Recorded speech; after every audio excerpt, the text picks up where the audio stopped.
Un vent nouveau souffle décidément sur le cinéma. Hier à Cannes, la ministre de la Culture a annoncé la présence obligatoire sur les tournages d'un référent pour les enfants acteurs. Action. Chaque année, ils sont 4000 mineurs à travailler sur des plateaux. Comment les protéger, les accompagner dans ce monde d'adultes ? Pour son film Diamant brut, présenté en compétition, la réalisatrice Agathe Ridinger a pris beaucoup de précautions avec ces jeunes actrices. Elle se réjouit du changement à venir.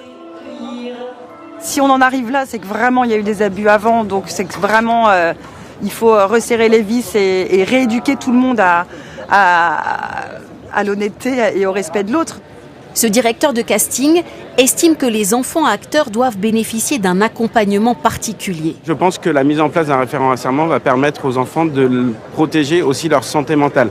C'est-à-dire qu'un enfant de 8 ans qui se retrouve sur un plateau de tournage avec 40 techniciens autour d'eux, ça va permettre d'avoir quelqu'un auquel il peut se rapprocher et avoir des conseils en cas de scène un peu compliquée ou en cas de simples questions de la vie de tous les jours.